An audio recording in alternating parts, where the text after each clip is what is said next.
मैना धन्या कला का जो चरण लगा वो श्रेष्ठता नहीं दिया। जो अधोगति में चले जाते हैं, अचानक जिनके प्राण छूट जाते हैं, उनके लिए ये कथा कर रही है। पितरों की 3 बेटियां, तीनों से गलती हो गई। आप शिव मंदिर में जाएं, कोई गलती ना हो, जल चढ़ाएं, मना नहीं, छींटा ना लगे, धीरे धीरे चढ़ाइए। और एक बात अच्छे से ध्यान में रखिएगा, शिव मंदिर से जब भी वापिस आए, जल चढ़ाकर अपना फर्ज पूरा अदा कर कर। फर्ज से मतलब जब शिव मंदिर से वापिस आए, जो पत्ती, बेलपत्री, फूल शिव जी पे चढ़े थे वो नीचे शिवलिंग पे से नीचे गिर गए हों। एक शिवलिंग रखा है, लाना मिट्टी वाला, लाइए जरा उठा के। अब छत्तीसगढ़ में कथा चल रही, थोड़ा ध्यान से सुन लोगे एकांतेश्वर शिवलिंग का पूरा वृतांत। तो आप लोग जो पशुपति व्रत कर रहे हो या कोई भी उपास करते हो, कई लोग कहते हैं हमने करा नहीं हुआ। क्यों नहीं हुआ? उसमें हमारी गलतियों को हमें छाट। ये देखिए,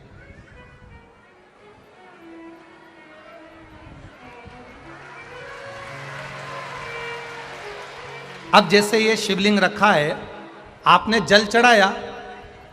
अब जल आप यहां से चढ़ा रहे हो तो धीरे धीरे धीरे धीरे चढ़ाएं, जिससे छींटे बाहर ना, यहां तक छींटे रहे ना, जलाधारी तक चलेगा, बाहर ना गिरे। और एक बात का स्मरण रहे, यदि बेलपत्री, फूल, पत्ती जल चढ़ाने के बाद ये सब अगर नीचे गिर जाए, जलाधारी पर गिर गया या नीचे उतर गया, तुम्हारा पूरा जल चढ़ जाए, तुम्हारे पास में चंदन नहीं है, अबीर नहीं है, गुलाल नहीं है, कुछ भी नहीं हो, तो भी अपने हाथ की 3 उंगलियों से रेखा 3 खींचकर और फिर जो माला आदिकादिक भगवान की रखी थी, उसी से भगवान का वापिस पूरा श्रृंगार कर कर फिर वापिस आइए, भगवान को पूर्ण श्रृंगार।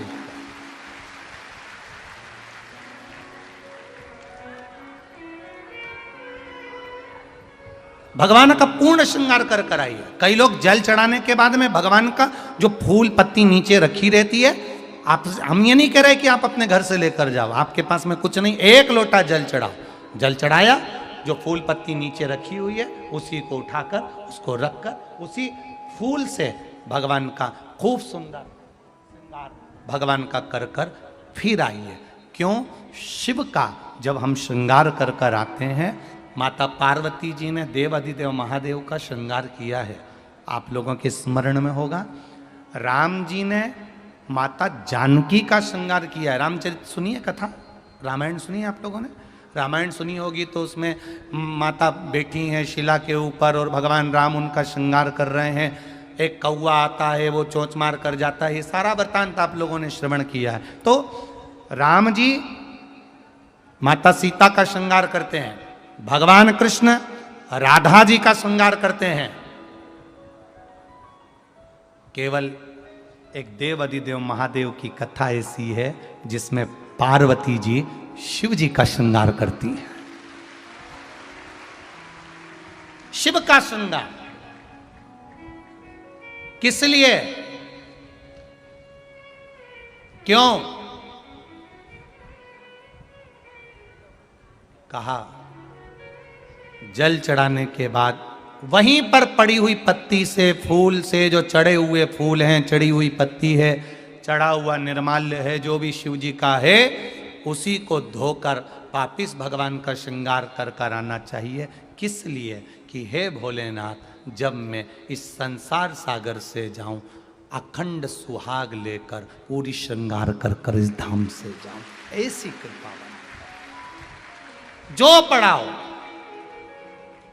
जो पढ़ाओ, चंदन नहीं है, हाथ से चंदन का स्मरण होना चाहिए।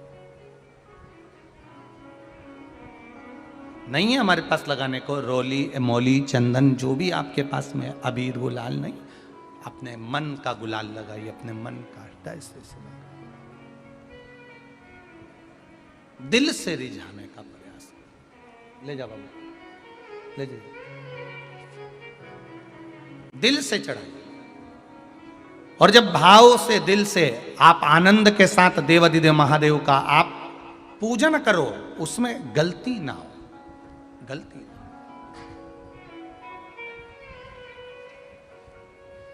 देखिए, पितरों की 3 बेटियों को श्राप लग गया। श्राप क्या लगा? तुम्हें पृथ्वी पर जाना पड़ेगा, मृत्यु लोक में जाना पड़ेगा, और तुम्हें मृत्यु लोक में जन्म लेना पड़ेगा।